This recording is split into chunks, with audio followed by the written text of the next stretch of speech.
I call this meeting of the Pinellas County School Board, June 28th, 2022, to order. And before we get started, I'd like to give a warm welcome to our new superintendent, Mr. Kevin Hendrick. This is his first day joining us, so congratulations, and we're glad you're here.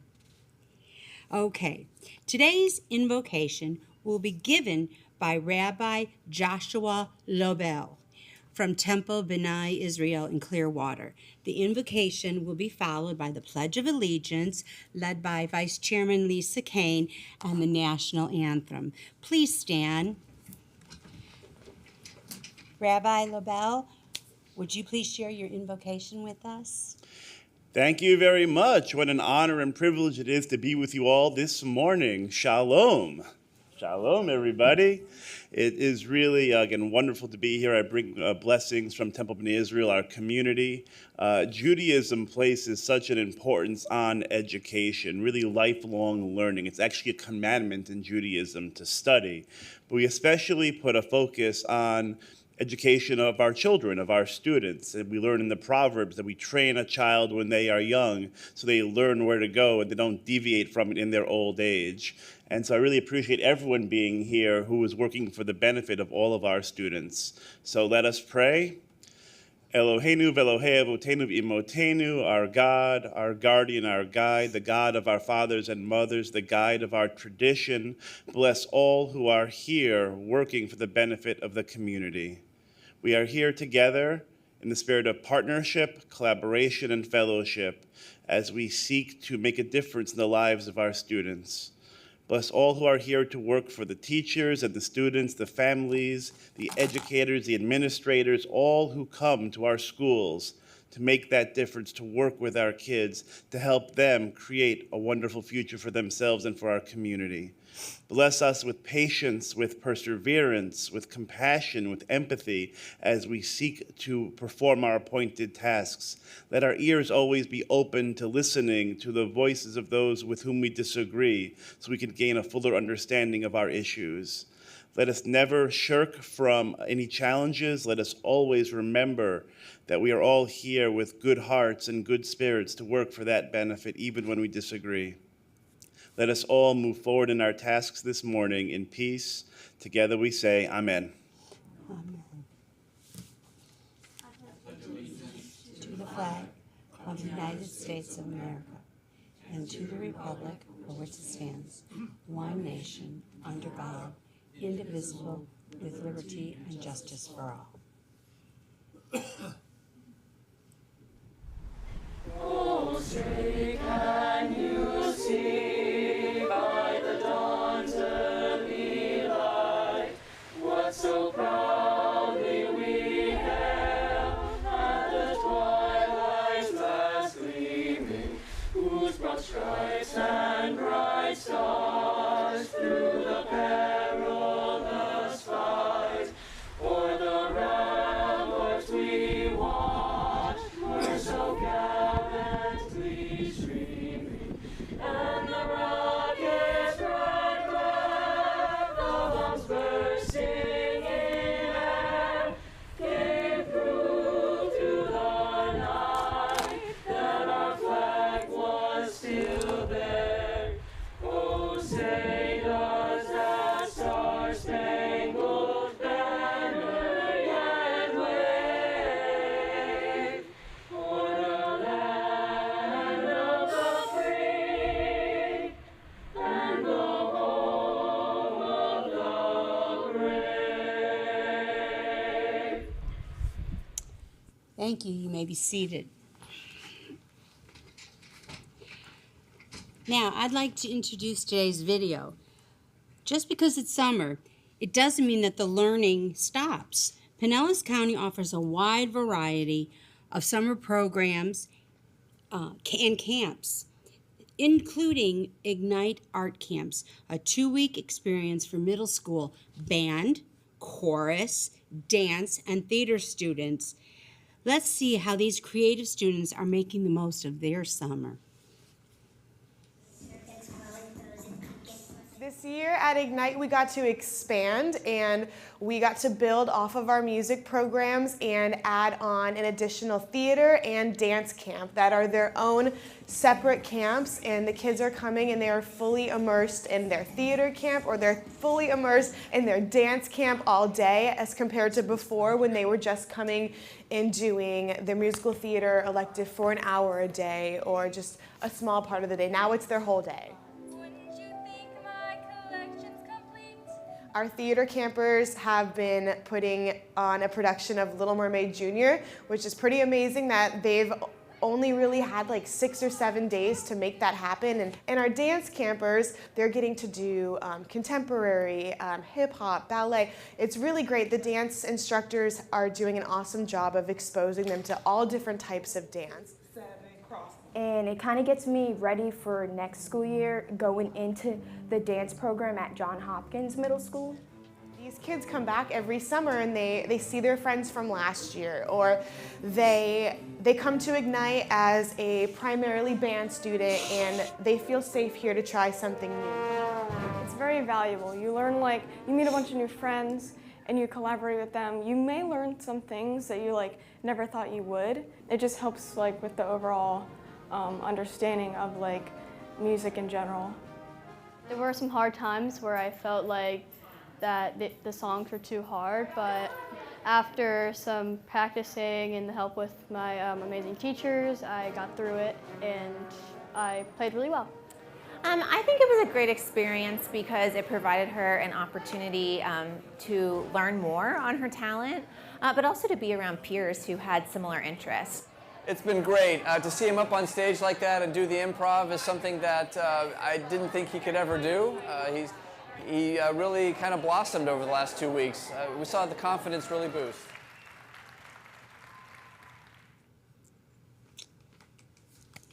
That's awesome. All right, now our Public Information Officer, Isabel Mascarenas, will introduce the professional and community organizations. Good morning, Madam Chair, members of the board, Mr. Hendrick, and staff. It is my pleasure to introduce the following representatives of community and professional organizations. From the Pinellas Classroom Teachers Association, we have Nancy Velarde, President. And from the Pinellas Arts for a Complete Education Coalition, we have Maria Cantonis, a committee member. Thank you. Okay. Now, Mr. Hendrick, are there any recommended changes to the agenda? Madam Chair, there are no changes at this time. Okay. Do I have a motion? Okay, Ms. Edmond. And Ms. Cook. All right, Mr. Hendrick, back to you. Oh, wait. Okay, nope, not yet. Sorry, I'm putting you on the spot faster than I need to. Ooh, okay. We have a motion by Ms. Edmond and a second by Ms. Cook. Let's take a vote. All in favor with the agenda, say aye. Aye. All right. It passes. Special agenda order, we have nothing. So, public comments on agenda items. Members of the public have 3 opportunities to address the board when we gather for these business meetings. The first opportunity is to speak during public comment on agenda items. The next opportunity is when there's a public hearing, most of which are policies. And lastly, after the meeting is adjourned, we will remain for public participation, when speakers may address items pertaining to the general business of the district. At each opportunity for public input, board members are here to listen to you. This is not a time for us to engage in conversation. However, the board and the superintendent may clarify statements or refer the speaker to the proper staff person to help them work through their concerns. The board is committed to a standard of civility and decorum. We treat you with respect. We would ask for the same respect back. And watch the language and the attitude, and you have our attention. All right, we appreciate you assisting us in maintaining this civil and constructive environment. So, Mrs. Hauk, Hoke. Do we have any speakers today? Madam Chair, we do not have any speakers for agenda items. All right, okay. All right, consent. Do I have a motion? Okay, Ms. Cook, and do I have a second? Second. Okay, Ms. Kane. All right, all in favor of approving the consent agenda, say aye. Aye. All right, it passes. Make a comment on the consent agenda if I can. Sure. Is there a moment to do that? Yes. Okay. I just wanted to take the opportunity to thank Mr. Smith and his team for consent agenda item 7.22 on insurance. The executive summary was excellent. You laid out all the market conditions that you had shopped it to several different insurers and just really demonstrated the thoughtful decisions made. It's a difficult time when it comes to insurance, and we see that in the significant increase in our rates, but I just wanted to acknowledge you and your team. Thank you for that. So I thank you for that, but that was actually Ms. Paul who wrote that summary for us, so she did an excellent job, and I thank Ms. Paul. Okay, so it passes 7-0. All right, let's move on. All right. Request approval of the annual requirements for education facilities. I need we're at 8 point. Oh, okay, I'm sorry. This never should have stapled it. All right, 8.1, request approval of the State of Florida Voluntary Pre-Kindergarten Education Program statewide provider contract with the Early Learning Coalition of Pinellas County. Do I have a motion? Ms. Edmond? Do I have a second? Ms. Hine? All in favor? Oh, no, let's hear it first. Okay, Mr. Hendrick, I'm going to turn this over to you. Thank you, Mrs. Long. As you know, board members, we are a voluntary pre-K provider in our schools, and annually we have an agreement with the Early Learning Coalition to offer those pre-K programs. And I'd like our Director of Early Childhood, Ms. Jennifer Meckler, to share a little bit about our program and what this agreement entails. Thank you. Madam Chair, members of the school board, Mr. Hendrick and staff, good morning. I'm happy to be here today to present for your approval the annual agreement between Pinellas County Schools and the Early Learning Coalition of Pinellas County. As you know, the district enters into this agreement with the coalition each year. The agreement permits us to offer voluntary pre-kindergarten, otherwise known as VPK, at our schools across the district and allows us to receive reimbursement from the coalition. While the agreement involves mostly the same requirements as in years past, I would like to highlight a VPK staff professional development requirement change in response to House Bills 419 and 7011. Our lead VPK teachers for the upcoming school year will complete 15 hours of emergent literacy training as well as a standards course of implementing the Florida standards in the pre-K classroom. We expect that these requirements, coupled with our planned professional development for pre-K staff and administrators, to continue to have a positive impact on our kindergarten readiness data. The 2021 Pinellas County kindergarten readiness data showed that 60% of Pinellas County students were ready for school, ranking us as the top large district and 5th district overall in the state. I would also like to highlight a few things from our programming.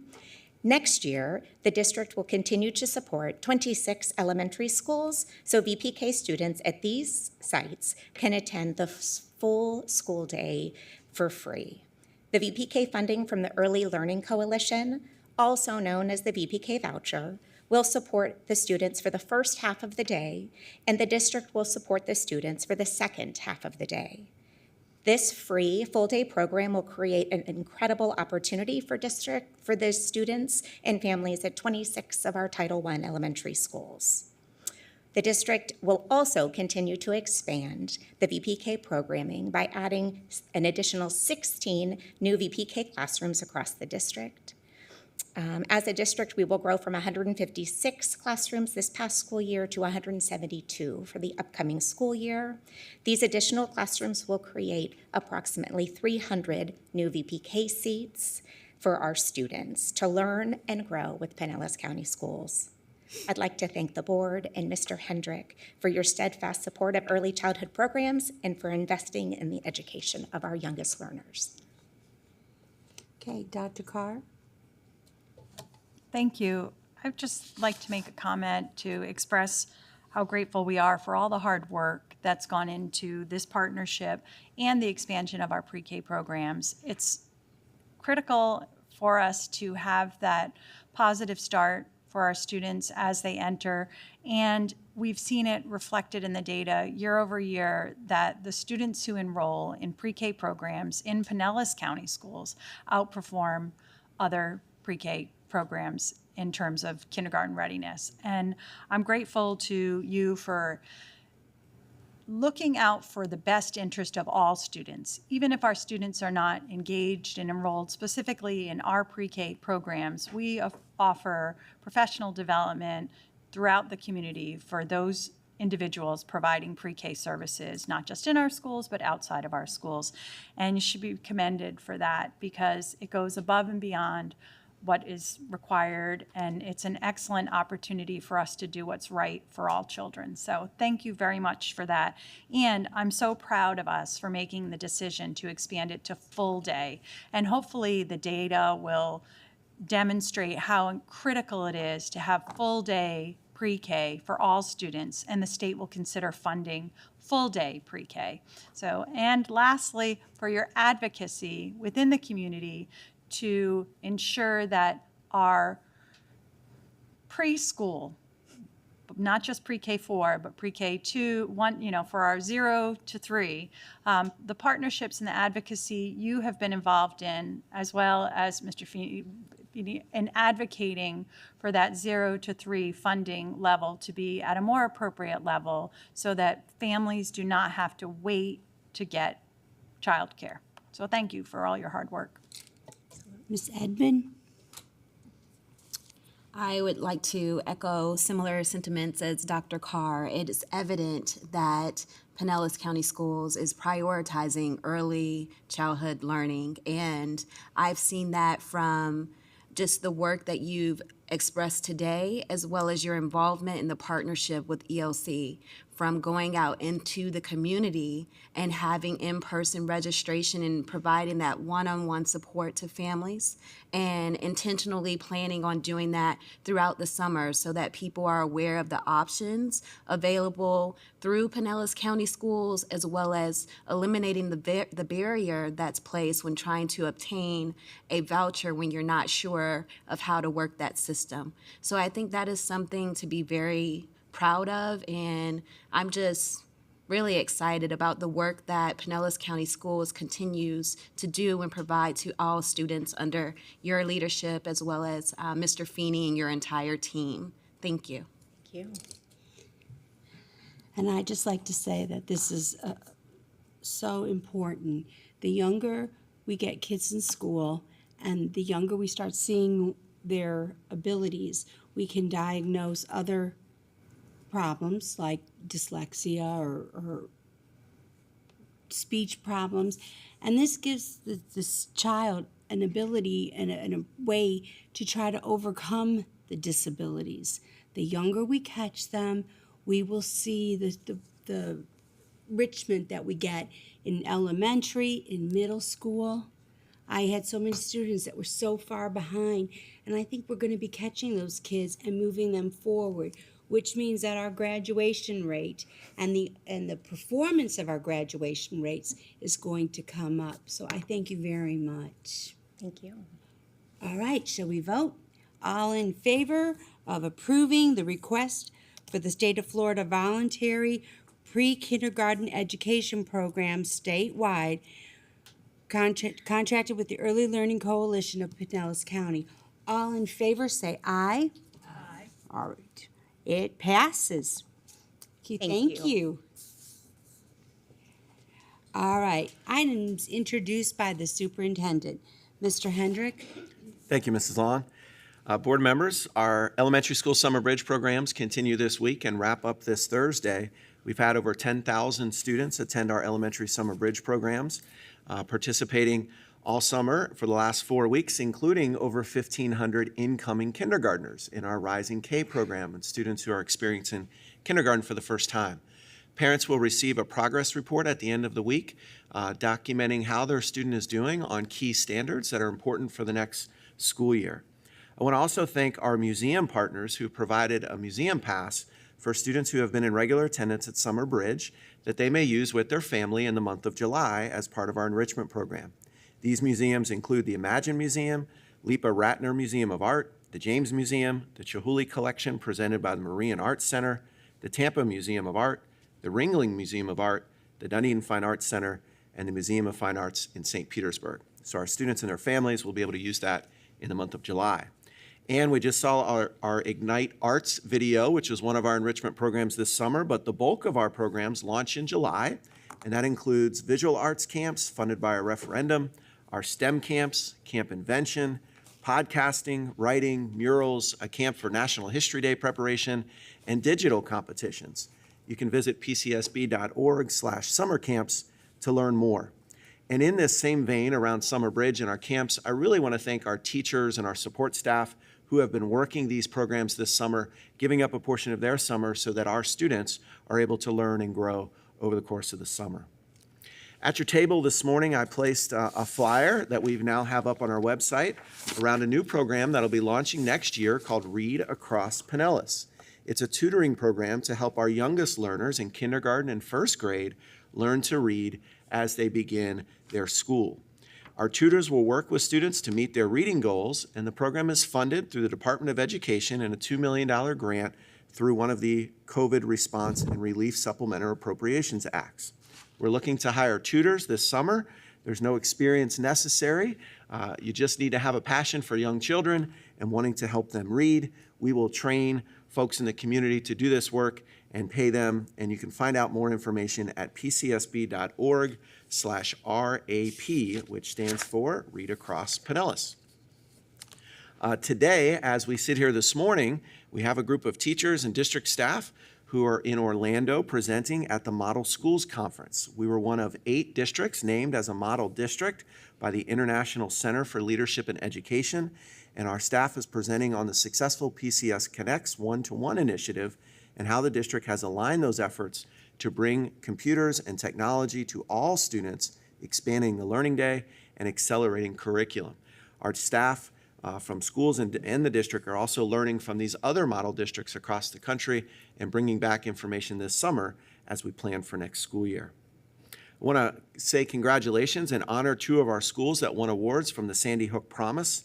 2 Pinellas Leadership Clubs received this national recognition, including the Save Promise Club at Tarpon Springs Fundamental Elementary School, which won the Community Engagement Award, and the Save Club from Tyrone Middle School, which won the Youth Engagement Award. Save Promise Clubs are leadership clubs that encourage young people to take an active role in increasing school safety. Last week, we had one of our graduates from Dunedin High School, Milena Larson, travel to New York City and Carnegie Hall as she received the prestigious National Gold Medal Award for her artwork in the National Scholastic Art and Writing Awards. The Scholastic Art and Writing Awards is the nation's longest running and most prestigious scholarship program for artists and writers in grades 7 through 12, and she was honored with other students from across the country and was joined by her principal, Mr. Kiblinger. And more great news from Dunedin. Students from Dunedin Highland Middle School received recognition for their documentary project in the National History Day competition, which was held in Washington, D.C. They were a top 10 finalist in the country for their project, which was also the top project from the state of Florida. Congratulations to the documentary team of William Kent, Naveen Yangara, and Owen Toll on their performance. And last but not least, as we get ready for the new school year in August, I want to remind the public that our Department of Health clinics at Boca Ciega, Gibbs, Pinellas Park, and Largo High Schools are available all summer for health services, including vision screening, required immunizations, especially for those children going into 7th grade, school physicals, dental care, and more. Parents and students can make appointments from any school, K-12, at our health clinics, and you can find more information on our website. And finally, just want to thank the board It's been about 10 days now that I've been in this incoming role and preparing for the new school year, and I want to thank you for your support and leadership during this time and look forward to continuing to work with each of you. Thank you, Ms. Long. Items introduced by the school board attorney, Mr. Kapersky. I have no items today. Thank you, ma'am. Okay. Items introduced by the board. Dr. Carr? I would just like to acknowledge how many administrative appointments there are on our consent agenda and wish those folks in the new leadership roles much luck and good fortune going forward. It speaks to the pool that we have available within our leadership and the training that goes on from our professional development. And I thank our Human Resources Department for all their hard work. This is such a busy time in the summer, making sure that we're fully staffed. And I know so many supervisors are coordinating those efforts. So thank you to all the folks working so hard at this point in time to ensure that we can start off on the right foot. I also would like to remind us that our See Something, Say Something is still available and active and working for, even though school's not in session, our crisis teams and our response is still available. So I want to make sure that when folks are in the community, our students are reminded of their training for See Something, Say Something, and that they look out for one another because we are still a community even though school is not in session. So thank you to our Student Services Department who still is active and engaged in responding to those situations. So thank you to them. And that's all for me. Thank you. Any other board members? Okay. Dr. Corbett, are there any board requests? No, Madam Chair, there are none. Okay. So before I end this meeting and listen to public speakers, I'm reminded